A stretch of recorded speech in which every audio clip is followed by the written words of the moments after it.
Hi friends, big ബോസിൻ്റെ ഏറ്റവും ചൂടേറിയ വാർത്തയിലേക്ക് അവർക്കും ഹൃദയം നിറഞ്ഞ സ്വാഗതം. മറക്കാതെ ചാനൽ സബ്സ്ക്രൈബ് ചെയ്യണേ. ഇപ്പോൾ ചൂടേറിയ വാർത്തയെന്ന് പറഞ്ഞാൽ വേറൊന്നുമല്ല, ഇതുവരെ പറഞ്ഞ വാർത്തകൾ പോലെയല്ല. അവിടെ ഇതുവരെയും ഷൂട്ട് കഴിഞ്ഞിട്ടില്ല. ലാലേട്ടൻ ഇപ്പോൾ ഒരു 10 മിനിറ്റ് ആയതേ ഉള്ളൂ ഷൂട്ടിനായിട്ട് കയറിയിട്ട്. ഏകദേശം ഒരു 6-6:30 മണിയാകുമ്പോഴേ അവിടെ ഷൂട്ട് കഴിയത്തുള്ളൂ. അപ്പോൾ മാത്രമേ ആരാണ് വിൻ ചെയ്തതെന്ന് നമുക്ക് വ്യക്തമായി ഒരു ധാരണ കിട്ടത്തുള്ളൂ. അനുമോളാണോ അനീഷാണോ എന്നൊക്കെ നമുക്ക് അപ്പോഴേ അറിയാൻ പറ്റത്തുള്ളൂ. ഇതുവരെ വന്ന വാർത്തകളെല്ലാം ഫേക്ക് വാർത്തകളാണ്, അതൊന്നും സത്യസന്ധമല്ല. അതുപോലെ തന്നെയാണ് ലാലേട്ടൻ്റെ എല്ലാ കാര്യങ്ങളും വ്യക്തമായി അറിഞ്ഞിട്ടാണ് ഷൂട്ടിന് കയറിയിരിക്കുന്നത്.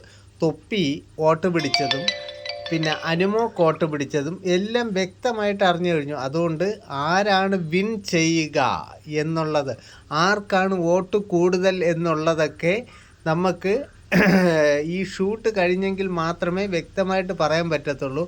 അതുവരെ അഖിൽമാരാറും തൊപ്പിയൊക്കെ ഇവിടെ കിടന്ന് അടിയുണ്ടാക്കട്ടെ, അതൊക്കെ അവരുടെ കാര്യം, അവരെന്തോ ചെയ്തോട്ടെ. നമുക്കാവശ്യം വിന്നർ ആരാണെന്നാണ്.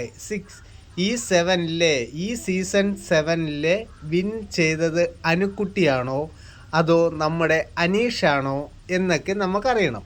അതിന് നമുക്ക് ഈ ഷൂട്ട് കഴിഞ്ഞെങ്കിൽ മാത്രമേ അറിയത്തുള്ളൂ. അല്ലാതെ ഓരോ ചാനലുകാർ പറയുന്നുണ്ട് അനുമോൾ ജയിച്ചു, അനീഷ് ജയിച്ചു, അതൊക്കെ വെറും ഫേക്ക് വാർത്തകളാണ്.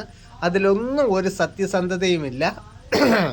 നമുക്ക് ഈ 2 പേരിൽ ആര് വിൻ ചെയ്താലും ഒരുപോലെ ഉള്ളൂ. പിന്നെ നമ്മൾ കൂടുതൽ ഇപ്പോൾ തിരുവനന്തപുരംകാർ ആഗ്രഹിക്കുന്നുണ്ട് അനുമോൾ വിൻ ചെയ്യണം, അതൊക്കെ, അത് അവരുടെ ആഗ്രഹം, ഞാനും പ്രാർത്ഥിക്കുന്നു. അതുപോലെ തൃശ്ശൂരുകാർ ആഗ്രഹിക്കുന്നു അനീഷ് ജയിക്കണം, അത് അവരുടെ ആഗ്രഹം, ഞാൻ അതിലും പങ്കാളിയാകുന്നു.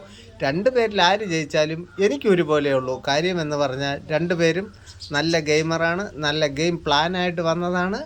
പിന്നെ അനുക്കുട്ടിയോട് കുറച്ച് ഇഷ്ടം കൂടുന്നതെന്ന് പറഞ്ഞാൽ വേറൊന്നുമല്ല, അനുക്കുട്ടി വന്ന നാൾ മുതൽ ഇന്നലെ റീ എൻട്രി കഴിഞ്ഞ് അതിനകത്ത് കുറേ മരവാഴകൾ വന്ന് അവർ പോകുന്നത് വരെ അനുക്കുട്ടി തുടക്കം മുതൽ അവസാനം വരെയും കഷ്ടപ്പാടും ദുഃഖങ്ങളും ദുരിതങ്ങളും അറിഞ്ഞാണ് ഈ ബിഗ് ബോസ് വീട്ടിൽ 100 ദിനങ്ങൾ കംപ്ലീറ്റ് ചെയ്തതെന്ന് ഓർക്കുമ്പോൾ അനുമോൾ വിൻ ചെയ്യണമെന്നൊരു ആഗ്രഹം, അത്രയേ ഉള്ളൂ. കാര്യം എല്ലാവരും കുറ്റപ്പെടുത്തിയിട്ടും ഒറ്റപ്പെടുത്തിയിട്ടും ലാലേട്ടൻ വരെ ഒത്തിരി കുറ്റപ്പെടുത്തിയാണ് അനുമോളെ.